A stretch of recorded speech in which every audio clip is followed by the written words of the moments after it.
Well, great day, everyone. Welcome to Spirit and Mind. We'll be with you in just a few seconds. There we go. Welcome to Spirit and Mind. So grateful to have you with us. We discuss current affairs with faith and mental health perspectives. And we're grateful to have you with us today. And grateful, as always, to be able to see my colleague and share with Dr. Shepard. Great day, Dr. Shepard. Yes, sir. Great day, Bishop. How are you? Doing well, doing well. Doing what we can to be safe and mindful and prayerful in these times in which we live. And I know you'll have an update for us just shortly. But we Yes. want to welcome our family for coming on. Thank you, Spirit of Mind family. Good afternoon. Great day to everyone. Let someone know we're here. Yes, hello and happy Saturday. Good morning. So grateful to have you with us. Feel free to let someone know we are here and you can tune in the Spirit of Mind. Don't forget also about our new VidFlex access on VidFlex TV.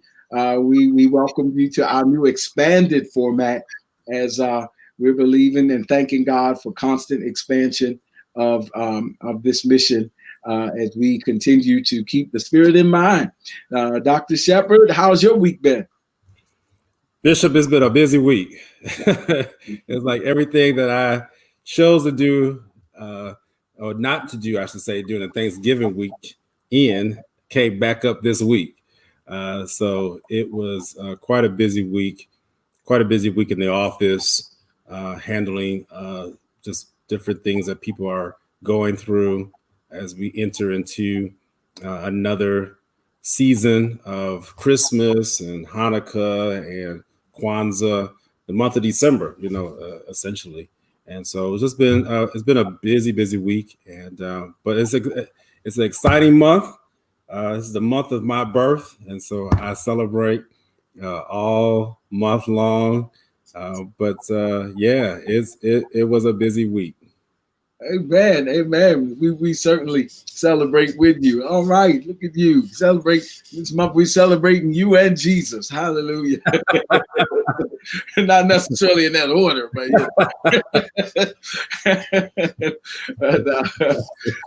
thank God. Thank God, Dr. Shepard. Grateful. And we're grateful for all of you that are joining us again. Kimberly, Yvette, Terrence Hayes, Bernie Gatling, Twyla Jones, Angela Pinckney, Catherine Jones, Audrey Hill. Thank you so much for being with us. We see you chiming in, and we're so grateful that you're part of what we are commissioned to do. And of course, we normally start off. Of course, these are interesting times, and there's concerns that I see from your colleagues in the medical community. Dr. Shepard are certainly sounding the alarms, trying to keep us mindful. CNN interviewed Dr. Anthony Fauci yesterday, and that was quite an extensive interview. And so we're thankful to have our own Dr. Shepard with us in spirit and mind. And so feel free to take us from here as you feel led. Absolutely. Yeah, Bishop. We have entered into a dark season, as President-elect Joe Biden has stated. I'm not forecasting that. It's where we are. One of the things that we have to be able to do is deal with reality. And November was a very difficult month for us, and December has not been any less short. Maryland, for the last 2 days, we have actually accounted for over 3,000 cases of the coronavirus in 2 days. We had never cracked the 3,000 mark in a 24-hour period. In the last 2 days, we have now cracked that, and not just cracked. I mean, yesterday it was like 3,700, so we blew it up out the water. And then today I just saw it was about 3,200 cases. Why am I mentioning that is that we, again, have to remain vigilant.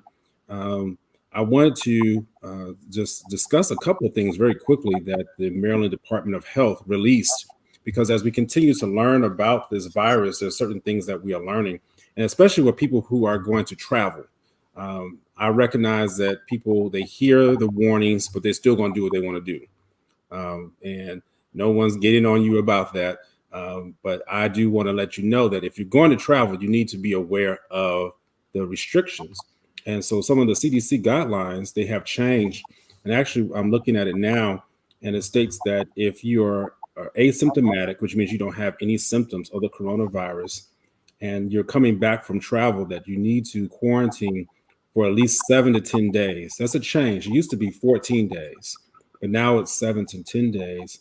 Or if you think that you've been exposed to the virus, our mayor-elect here, Brandon Scott, is now doing that. He's quarantining because he believes that he was exposed to the coronavirus.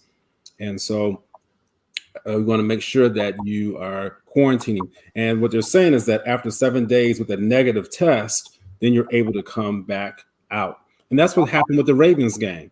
Again, I'm trying to add some practicality here. Yeah. The Ravens played on Wednesday for the first time, I think, ever against Pittsburgh. And that was because there were so many Ravens players that had to wait out that 7-day period. That's why the game kept getting pushed back, because they had to make sure that they were safe to go back out.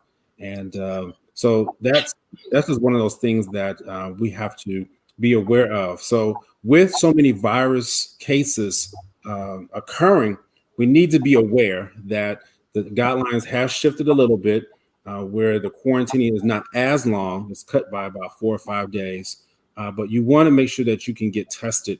And even after getting tested, we want to make sure that you're staying in for at least 1 week, 7 days. And if you can't get that test immediately, then that's where the quarantining might last a little bit longer. So if you're going to travel, think ahead, think about where you're going to schedule that appointment. I know some places they are allowing walk-ins. Those typically are places where you have to wait a while. Other places, they're not taking walk-ins. You have to get a scheduled appointment, and they try to do that to avoid so many people waiting. You can imagine, being in a place where there's so many people waiting. Now you're exposing yourself to potentially the virus. And so those are just some of the things I wanted to share.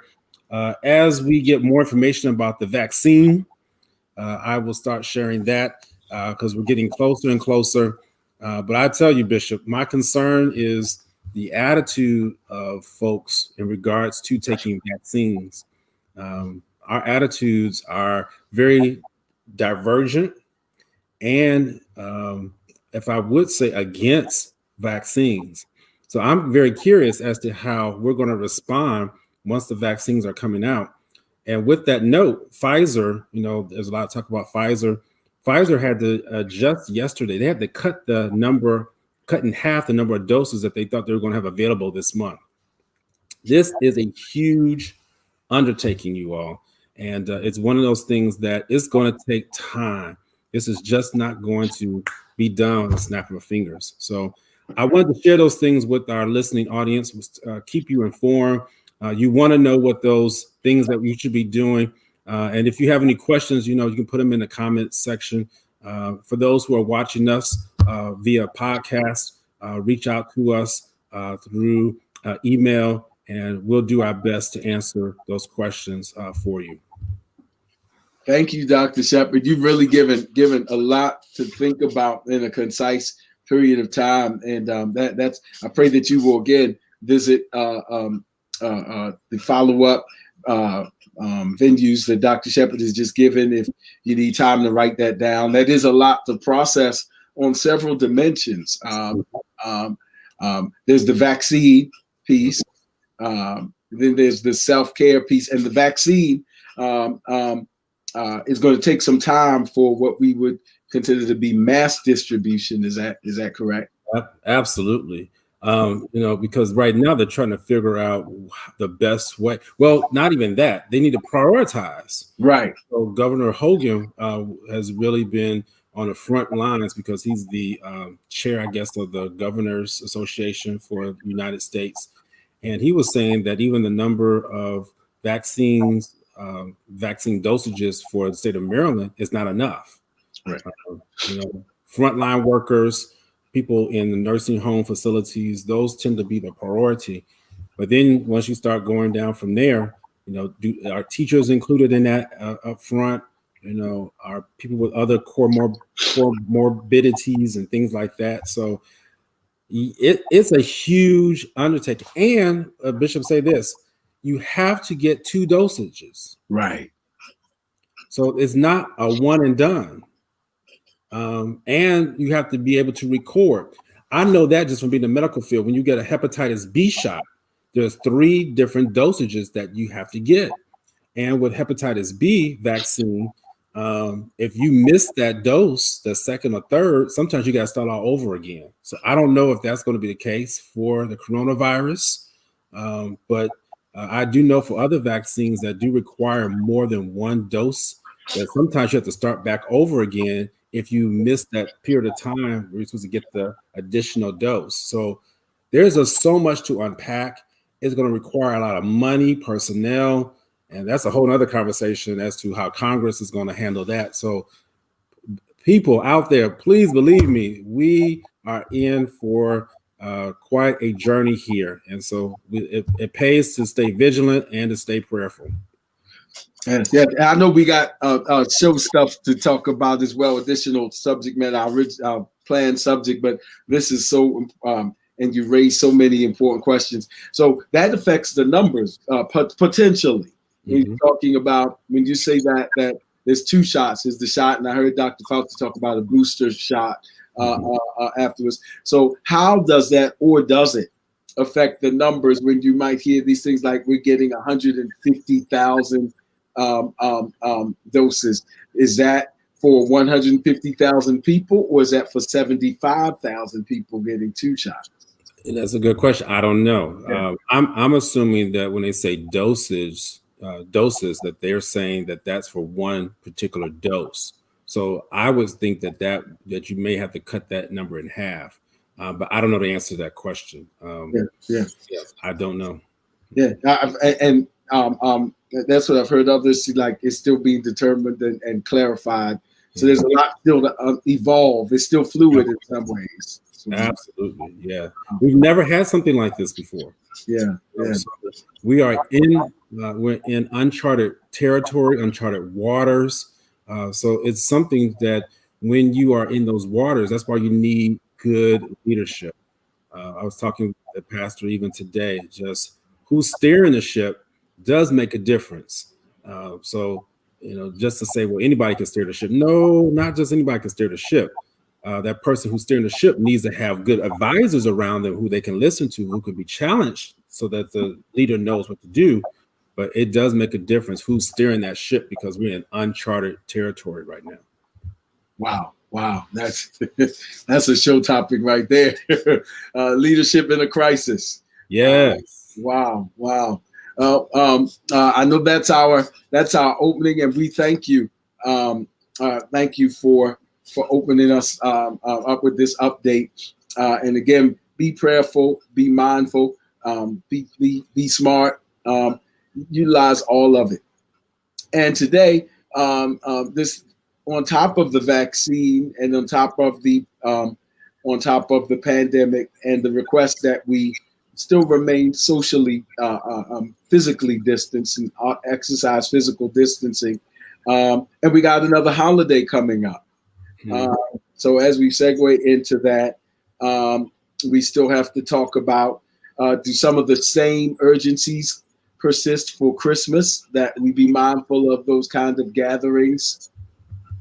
Oh yeah, absolutely. Oh, I didn't realize you were about to ask me that question. Oh yes, because what's happening is you're gonna have a surge upon a surge. Yeah, that's essentially what's happening. You're having a surge upon a surge, and I just don't know what's going to happen with Christmas. I was talking with my father what's today, Saturday, so 2 days ago, and we have our family, my brother and his family are down there in LA, and LA County. They're closing, they're shutting down. Have you heard the governor of California? He's saying that they're shutting things down. And so, even if we were able to make it out there to California, we're just going to be in the house. So it is tight right now. So yes, I would advise, please hear me clearly, that if you are making any type of travel plans, that you have, number one, made a plan or set a plan in place as to how you're going to get back and forth to the state that you're going to and how you're going to get back, and adhere to all the guidelines. All right. I'm just kind of speaking broadly right now. I don't want to get too detailed, but in that plan, you need to determine when you're going to get tested. You cannot go to the state that you're going to go and visit and not get tested. That's just not smart. And when you get back, you need to have an appointment to when you get tested again. We are thinking people, we're wise people, so let's just plan accordingly. But yes, Bishop, Christmas could be a very unmerry Christmas this year. Thank you, Dr. Shepherd. Just want to these updates are helpful because I would submit that they also affect our way of thinking, and that's some of the issue that is at hand now, because it's the crisis that is the medical crisis, but then there's this philosophy, and that's why education is key, and not just even scientific education, which of course this is a scientific issue and that's important on the health side, and then the education even in the philosophy. What we have even with persons who choose not to wear masks, and we're having a lot of battles with the ideas, and these are philosophical ideas of individual freedoms versus the social contract. Yeah. And if you aren't well versed in those kinds of things or exposed to that, in fact, there's been some studies done on how poorly understood these issues are with some of the people who are the most vehement in protesting and not wearing masks and insisting on what their definition of freedom is, without discussing the social contract as well, in which we sacrifice certain personal freedoms for the larger goal of the common good.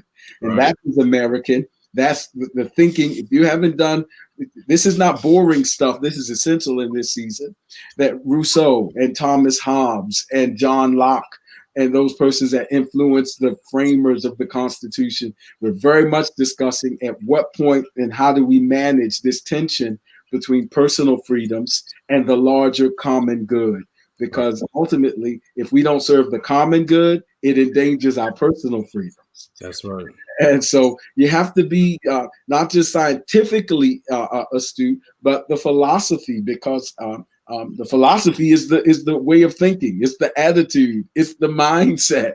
Mm-hmm. And even now, I had to modify some of my. They closed the gyms down. Fine. So I had to become a runner and a jogger outside. It's amazing the number of people that you run into that everybody thinks is just me going out there, and their bubble is so small. And then it's like 50 people thinking it's just me. Right. And we're in a walkway that only accommodates 2 people, and it's bottlenecking. And then half of them think it's their civil liberty not to wear a mask. So these are philosophical concepts that endanger all of us. All of us think it's just me and my cousin. And when all of us think it's just my bubble, all those bubbles converge, and we have a bigger problem. So these are just not being judgmental, just saying these are the ideas we have to wrestle with. And if you just hear one thing, and that's why leadership is so important. Yeah. Transactional leadership may have its benefits, but there's also transformative leadership in leadership studies. And transactional is short-sighted and this for that, and I want this and give me that right now. And transformative leadership is how can we change the way people think and help to promote these dialogues. Transformation takes longer than a transaction, but it's worth it in the end. And so I just said all of that to say it seems that this holiday season is different, both at Thanksgiving, this is the segue, and Christmas can cause automatically it's a change of lifestyle. Yeah. Used to traveling, used to having extended family members, used to being in the malls, used to doing whatever we want to do, used to traveling again. But now, just at least for this year, hopefully, it's a different way of living, a different way of celebrating. And so that's a form of loss. Mm-hmm. And wherever there's loss, there will be possibly of a grief reaction. And now, so there's that form of grief and loss. And then there's the loss of human lives. Not all to a pandemic, some to natural circumstances, some to tragedies, some to other unexpected events. And so we want to continue talking about how do you deal with grief, loss and grief, particularly during the holiday seasons. We can't stop the celebrations that are happening, the commercials, the commercialism, and all of the things that constantly remind us. For some people, they've started showing holiday movies earlier because it helps some people to feel better in light of the pandemic and the dark days that we have been dealing with. But for others, it's an emotional trigger and a grief trigger. And so how do we manage some of that?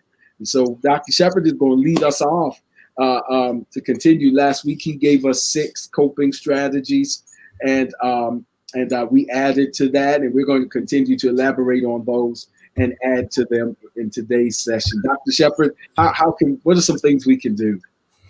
Absolutely. So Bishop, is absolutely right. We talked last week about cumulative grief, and that's exactly what has happened. So many of us have experienced cumulative grief, and cumulative grief has just been grief that's been stacked on top of grief. And so with that said, there are some ways in which we can manage cumulative grief. For those who are watching today, here are the 6 points on how to be able to manage cumulative grief. Number 1, allowing yourself to feel pain and sorrow. And what I mean by allowing is that many of us have learned to suppress what we feel. Some might say, well, I know what pain and sorrow feels like. I hurt every day. But the thing that really challenges people is that we don't learn how to express it freely. We learned in our cultures, we've learned in our various bubbles, if you would, ways of how to be able to handle grief and pain. And let me tell you, some of those are not healthy ways. Many times it's not an unhealthy way. We will turn to certain devices. We'll turn to certain distractions. We'll turn to even certain people when we are experiencing pain to suppress. And anytime that you suppress something, if you think about how you keep holding it down, what's that, like that goo or certain things that kind of just seeps through your fingers. Right. The more you hold it down, the more it just keep coming on through your fingers. That's how grief is. And it's going to come out. Let me tell you, if you continue to suppress the grief, it's going to come out. And typically it's going to come out in a way in which you don't want it to come out. I've even watched in various religious settings when the praises are high. Since this is a spiritual platform, which we use, I'm even sensitive that when praises go up, every cry that is going out is not one of praise and thanksgiving. I've heard cries go out that were literally suppressed pain and emotion. And I'm just like, God, I need to get back there and work with it. And that may not necessarily be the right time, but you have to be sensitive to know that a person who is feeling pain and sorrow, that they could be suppressing it. All right. I don't mean to get into a dissertation on each one, but I felt that. Dr. Shepherd, that right there, I think that's a parking meter right there. That is so rich. And so you just in case some of our believers are watching and would wrestle with that, there's a verse in Ezra 3 that really is talking about the sound of grief in the midst of worship. In Ezra 3, they have just built the foundation of the new temple after the former temple had been destroyed by a Babylonian invasion. They're finally allowed to go back into Jerusalem and rebuild, and Zerubbabel and others, and they lay the foundation. And the Bible says that there were some there who were ancient people, meaning they remembered the former temple, and they began to weep, even as others began to rejoice that, yay, we finally are moving forward. We laid a foundation. And while they are celebrating, the Bible says there's a segment of the church that is mourning. Here's the significant thing to what you said. It said, and the two sounds merged until the people could not tell the difference between those who were rejoicing and those who were weeping. Wow. That's the powerful thing to what you just said. And so that does happen in our worship services. And that doesn't vilify. It just means that there's an additional need for additional help. Absolutely. And we have to be discerning. That's why these segments that we're spending time on today, this is why it's so crucial. This is the meat and potatoes, as I say, to the ministry of what God has given to us. Because when you understand how to be able to discern weeping of grief and weeping of praise and rejoicing, you can take your worship to a whole nother level. And so, Bishop, thank you, because I remember you saying that some episodes ago. But let me tell you, we as a people, and I do feel this now, as we move forward into 2021, we're going to have to understand, when we're able to congregate back again, how to determine whether or not people are weeping for grieving, because they're going to be grieving, versus rejoicing. And that is hard for some people, even leaders, to determine. And so that's why this type of instruction, education, is crucial. I put it in our chat line just so for those who want to see that, and I'll read it. It says, so that the people could not discern the noise of the shout of joy from the noise of the weeping of the people. Wow. That's straight out of Ezra 3 and 13. And so when I say additional help, I don't mean anything addition to the movement of the Spirit, because God has given us everything that pertains to life and godliness. But I mean the manifestation. So and that manifestation may be through someone like Dr. Shepherd. Still the work of the Holy Spirit. Still the work of the move of God.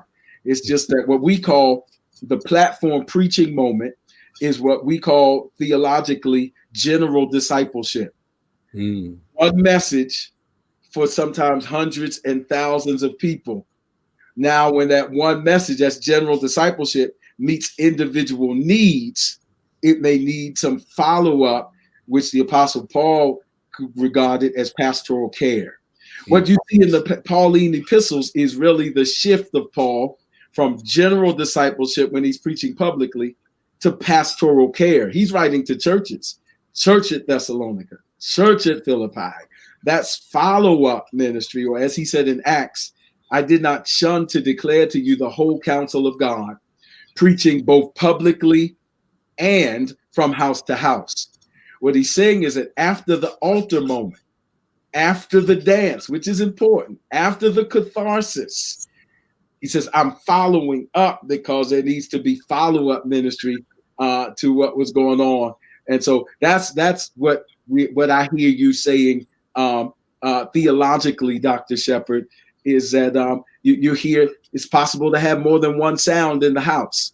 Some follow-up from the general discipleship. We put that verse up there for you. Right.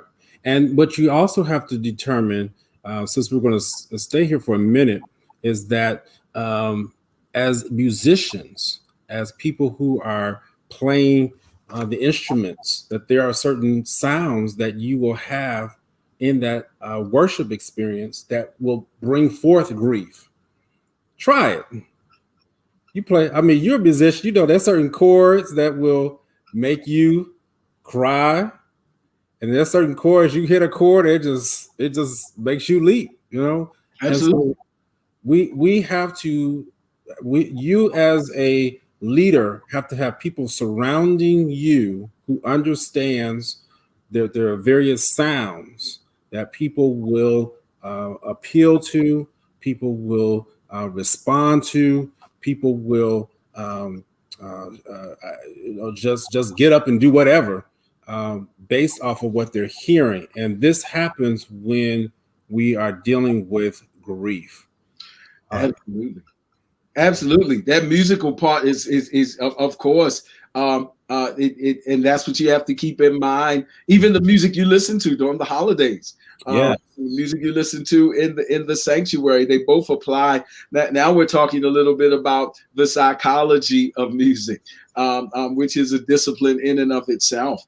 That it does. And here's the theology of the psychology of music. We know for a fact that Saul had at least mood swings that was affected by music. First of all, when they were looking for him, when the Lord called Saul, because he was initially called and selected, that when you find him, he'll be with the prophets and with the musicians, and you'll find Saul among the musicians. And the saying became known as Saul among the prophets, because he was very in tune to the prophetic and the music ministry and the minstrel that accompanied the prophetic utterances. And then, of course, we all commonly hear about when Saul was an evil spirit came upon him, and David played in a way that created mood altering kinds of circumstances. And so absolutely, we have to be sensitive. I think that's what we can add to our list. Be mindful of the music we listen to during this holiday season. If it triggers something, be mindful of what it's triggering, because knowing your triggers is essential to coping. Absolutely. So let's move forward to number 2. Own your grief. Your grief is unique. It's unique to your personality. It's unique to your coping style. So own your grief. It's yours. I can hear someone, well, I know it's mine. But what I'm saying by that is that when you grieve, you're not going to grieve like anybody else. That's what that's saying. How I grieve is not how Bishop Robinson would grieve, or vice versa. And we have to be okay with that. Grief is normal, and you have to own it. Absolutely. And going back to Paul again, in 1 Thessalonians, he says something interesting, and this is what I will say about it, and I'll show you the scripture for it in a minute. I want to suggest to you to own your grief, as Dr. Shepherd said, and know that people grieve differently, which is so very important. And theologically, Paul has an interesting verse that suggests this. Here's what I want to suggest. What we believe affects how we grieve.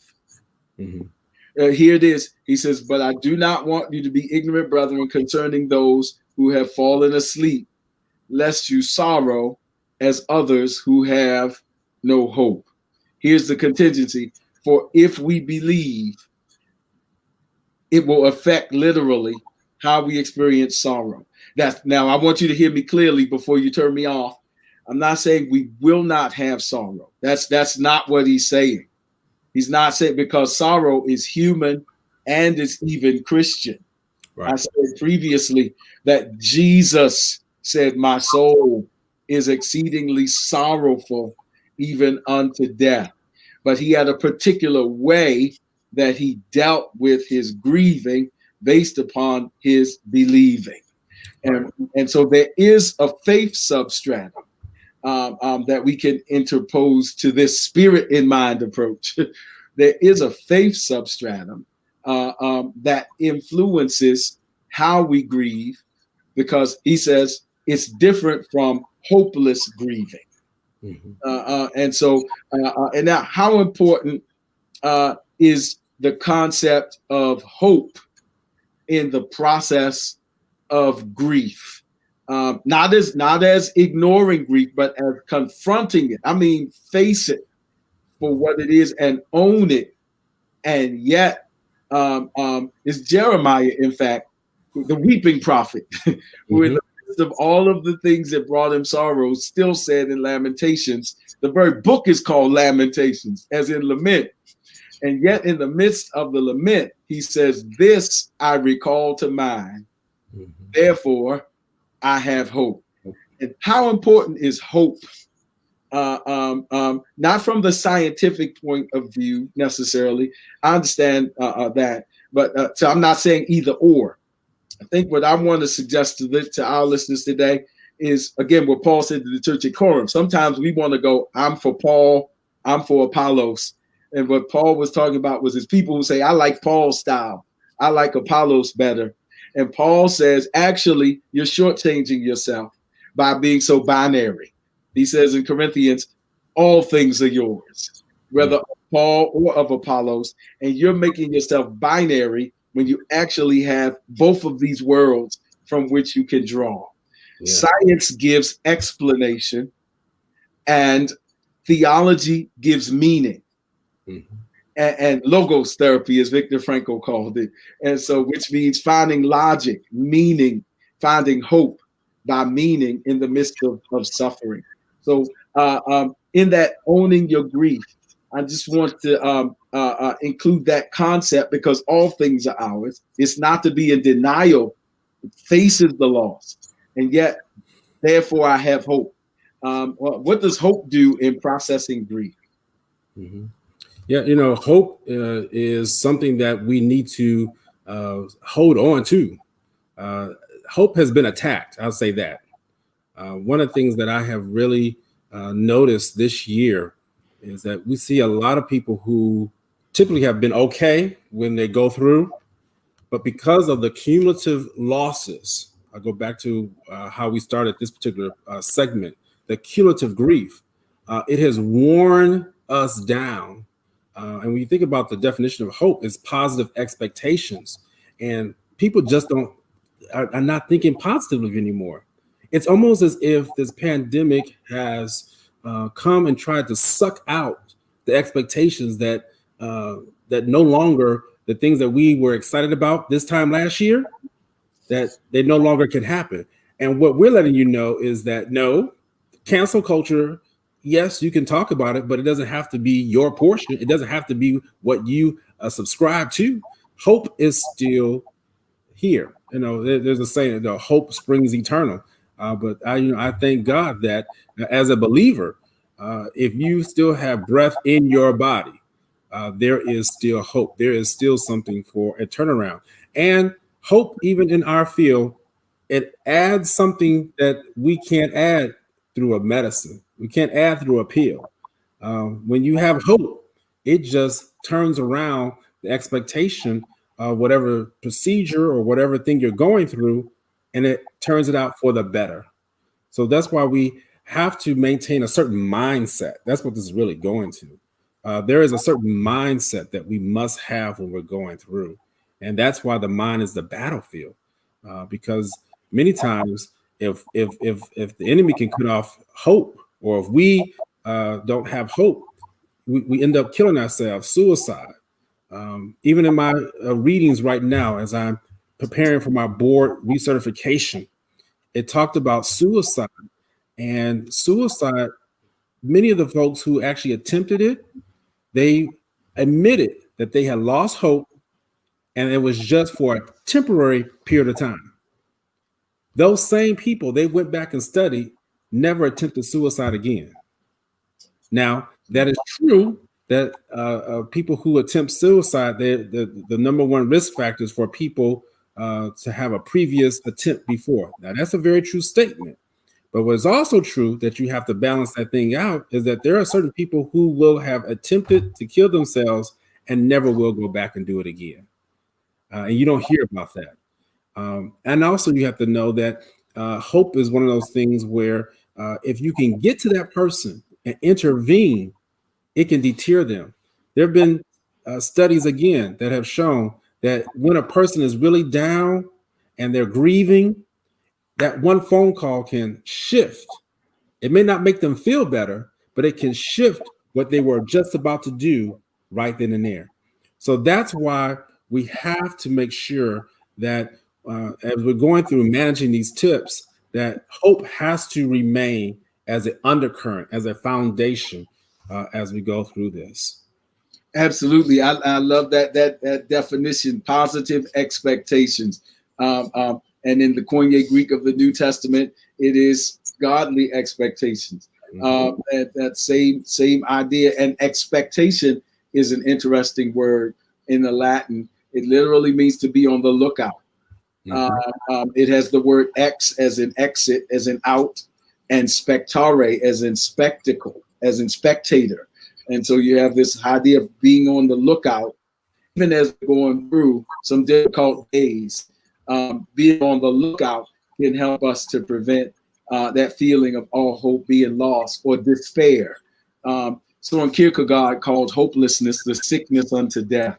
And that's reflective in the research that you just cited, Dr. Shepherd, concerning suicide ideations and attempts. So very important that we be not moved, as Colossians says, from the hope of the gospel. Or as I love it, Dr. Shepherd, you reminded me of my philosophy class as Alexander Pope, who said, hope springs eternal in the human breast. And so it's our prayer that we continue to walk in the hope. But sometimes, Dr. Shepherd, that can you talk a little bit about, this is the thought that you trigger as you were talking, is iron sharpens iron. Sometimes seasons like this because you talked about as if it's never going to happen again.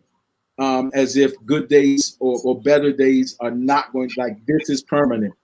It does sometimes seem as if part of the psychological warfare, you mentioned something about the battle of the mind, that part of it is not succumbing to extreme or worst case scenarios or never ever having hope.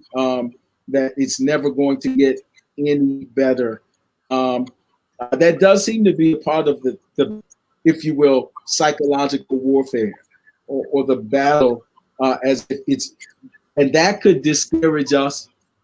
That's the difference between thinking, okay, we're just going to do a little differently this year with the holidays.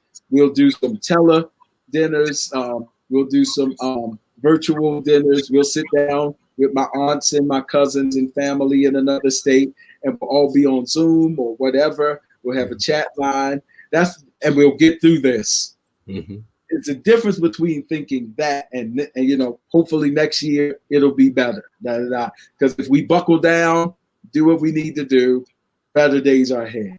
There's a difference between that mindset and saying, "Oh no, and this is terrible," and creating a them versus us and Dems versus Republicans and they are plot and it's conspiracy theories. That can all kind of lead to a dark place, it would seem, from the scenario you just pointed to. So part of the battle is to battle from that extreme kind of thinking, it sounds.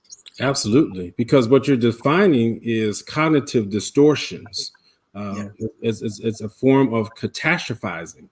If those out there who, and we're not going to get too technical here, but those out there, I see a couple people who understand what's called cognitive behavioral therapy, which is what you use to alleviate or treat cognitive distortions. Cognitive distortions, a distortion of your thinking.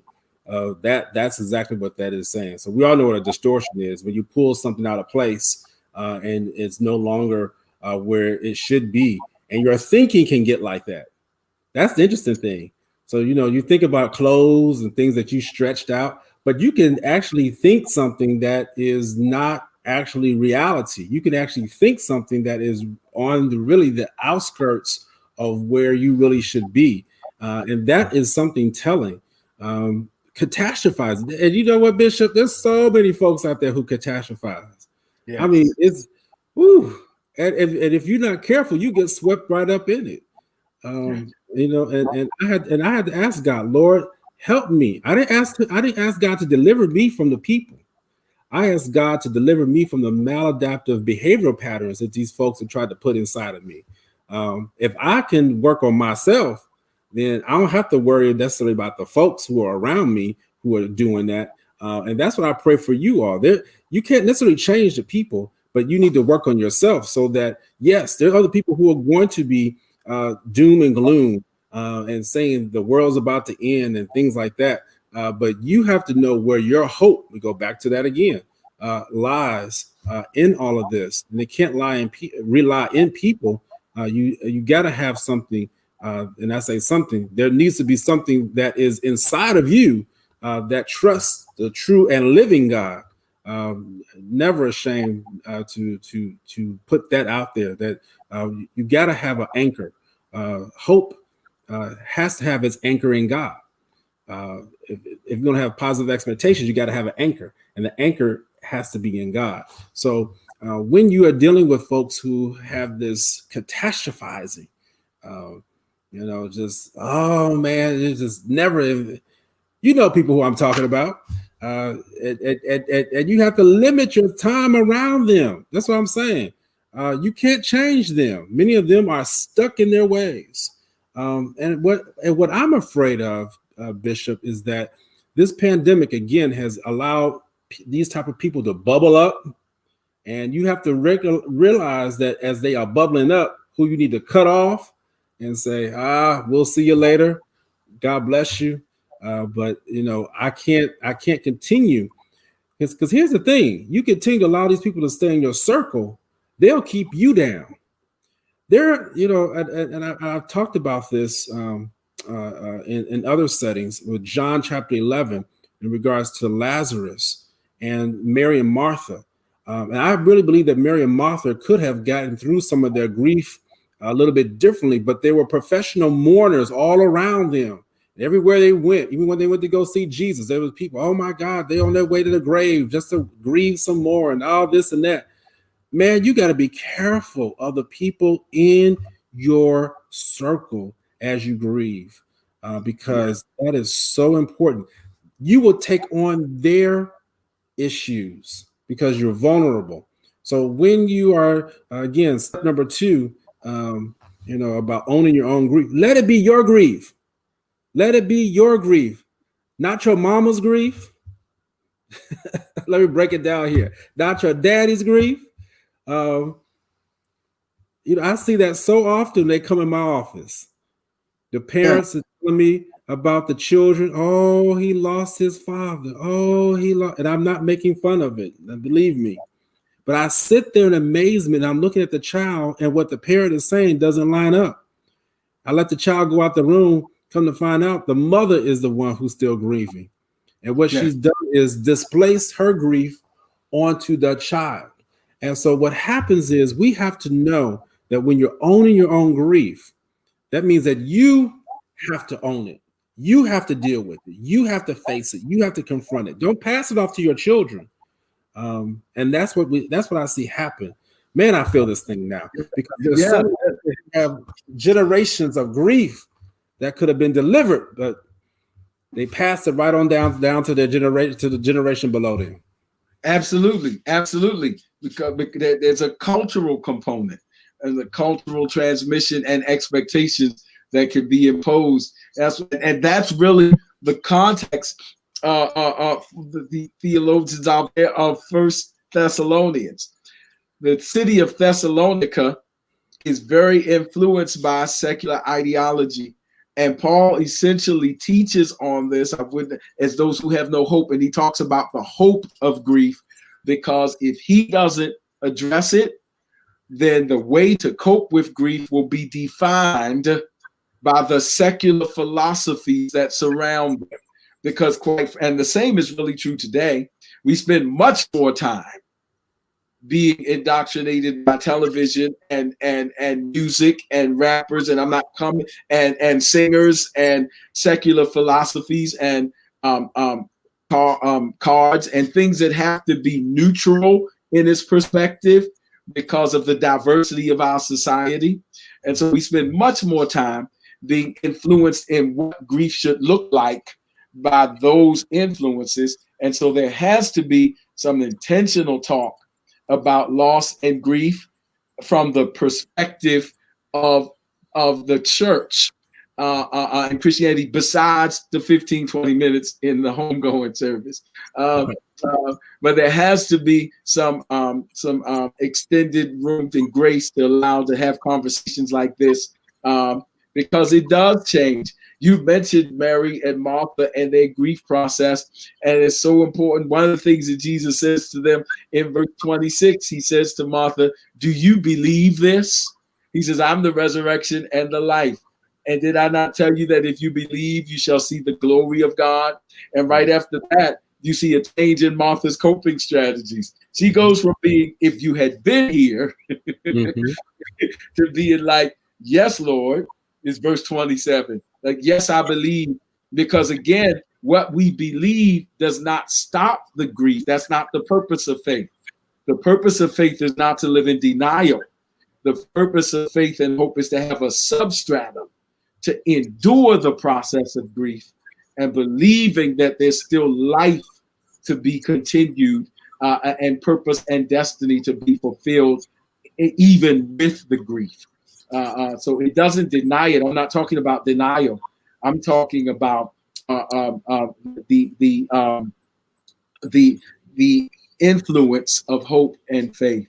And I know we got one more to get to, at least in this segment. We'll have to continue. So, Dr. Shepherd, what's number 3? You blessing my soul today, sir.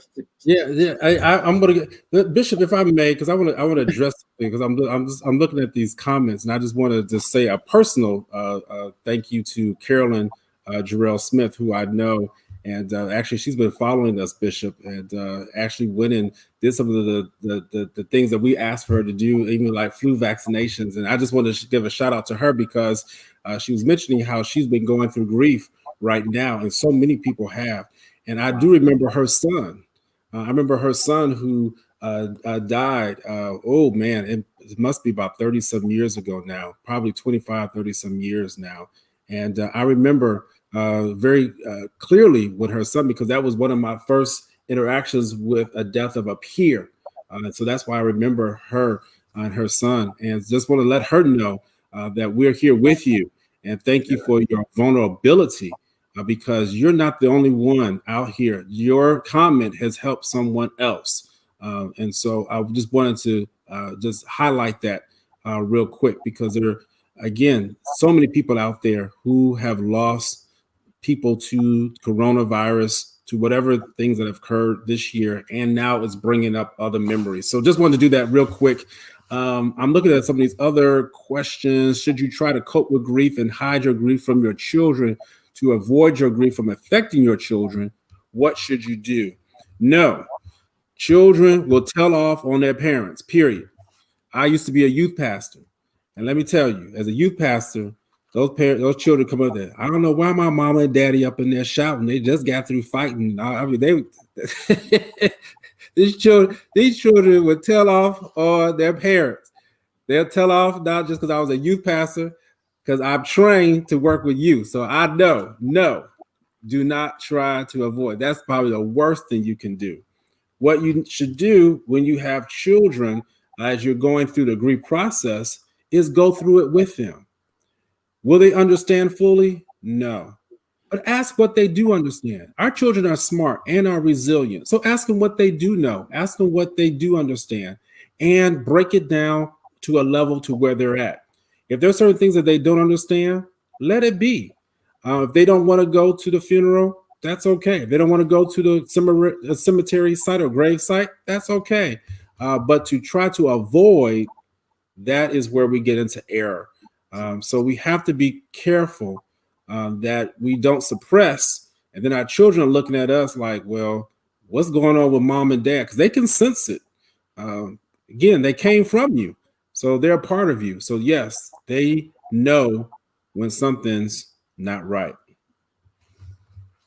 Yeah, very powerful. Absolutely. You want to move? I mean, I feel we just flowing right now, Dr. Shepherd. Yeah, okay, cool. So we'll just end with number 3, and then we'll pick it back up for next week. And yeah, as you see, you all out there, this is a flow that we have, and we'll stay here until it's time to pick on up and carry this train down to another station. Right now, we're here at this managing the cumulative grief station. Number 3, having a daily routine. having a daily routine. And, you know, a daily routine means getting up at a certain time in the morning. Don't stay in the bed and just sulk. Wash yourself. Amen. And I've been on that tip for this whole year, 2020, because people's hygiene, Bishop, has just gone down the toilet, as they say. But I'm thanking God, and I'm not talking about anybody again. I'm just my mentioning it should help motivate you to still want to take care of yourself. But have a daily routine. Get out of bed, wash your face. I think about the scripture when David get out of his mourning clothes. He went and cleaned himself up, and okay, let's move on for the journey. Is the pain still there? Yes, but you've gotten up and you cleaned yourself up. Go to bed at a certain time. Make sure that you're not staying up all night. So have some type of routine, and what that does, it gives you some sense of control. Right. God is in control, absolutely. But we as people, we need to stop being blown from this way and get stable. Even when you don't feel stable, get some stability to where you can get some sense of control and watch you feel better. Do that. And so this is, again, where you have to take some ownership and take some grit and be self motivating, and do those things that that you are able to do. Eat at a certain time. Just don't be eating all night, all day, snacking. No, be disciplined about that. These are things that you need to do to help gain some sense of control, daily routine, as you're going through the grief process. Absolutely. And Dr. Shepherd, what that seems to suggest is that we have to be aware and not succumb to emotionally driven behaviors in excess. I may not feel like, but a routine is a discipline. It's an act of discipleship, which means discipline is not always feeling driven. So you mentioned a lot of things. I hear triggers for having a set diet as opposed to emotional eating. Yeah. Having a regulated time of rising and going to bed, as opposed to emotionally driven poor sleep hygiene. And so these things are very, and I know we were trying not to use technical terms, but you started, so I'll stay with it. So cognitive behavioral kinds of disciplines, meaning that that's suggesting that certain ways of thinking, certain behaviors are the results of certain ways of thinking, that there's certain theses, certain mindsets, certain principles, certain ideologies that we have in our head, consciously and unconsciously, that are driving how we act. Or if you want to put it in biblical terms, as a man thinketh in his heart, his inner being, psyche, and pneuma, his spiritual and psychological state. As a man thinketh in his heart, cardia, so is he. And so it's that idea of being mindful of part of that therapeutic process is recognizing those thought patterns that are driving those behaviors. And so to get that routine, though, that means we really have to be intentional and aware, is what I'm hearing. Feel free. How important is that to be aware? To think that this is how I feel, but this is what I'm gonna do. They're two different things. So that's just what brought to mind for me, Dr. Shepherd. Absolutely. And it actually ties into one of the questions that was asked about the president-elect mandate, or wanting to mandate us to wear masks for 100 days. And, what's the thought process behind that? Well, the thought process behind that is that we have to be intentional. And being intentional will then hopefully lead to better habit forming conditions, will lead to better habits. I'll just say it like that, actually, because just wearing a mask for 100 days, we may need to wear it for more than 100 days, and most likely will. But because we've now developed that habit of doing it, it's no longer a big deal. So that's why I can support that, because we've got to take the sting out of all this divisiveness because of wanting to wear a mask. So that's the sign of good leadership, putting a time frame to it that seems reasonable. But once people get and understand something, then they're more likely to continue that behavior. And so that's why I can, get along with that particular request. And that's like other things, good eating. You have to be disciplined.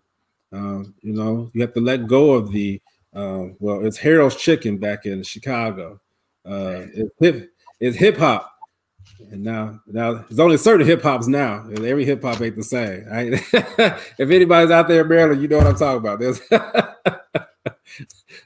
But we can't eat that every day, you all, and think we're gonna be okay while we going through this process. No, it doesn't feed our minds, doesn't feed our bodies. It will kill us, essentially. That's what it will. And so we have to be intentional, and then we have to be disciplined in how we move forward during these trying times. Bishop, I'm gonna stop right there. Yes, sir. Yeah, I think that's good. I think that's good. Even with that 100 days that you mentioned, yeah, it's like try it. Right. It's sort of like the scripture God says, "Try me now in this and see." So it may be longer, but at least it's a way to approach our pre-existing anxieties. It's sort of like an exercise in gradual desensitization. Just try it and see, and we'll move from there. But we've tried our best to address the 3 of the 6 coping strategies that we mentioned. Allow yourself to feel pain and sorrow. Own your grief. Have a daily routine. We'll look at some more next week on Spirit and Mind. But listen, would you do us a favor and tell somebody about this if this approach to current affairs with mental health and theological perspectives is helping? We pray even blessing you. Would you be a blessing to others? Because we're all in this together. Share information.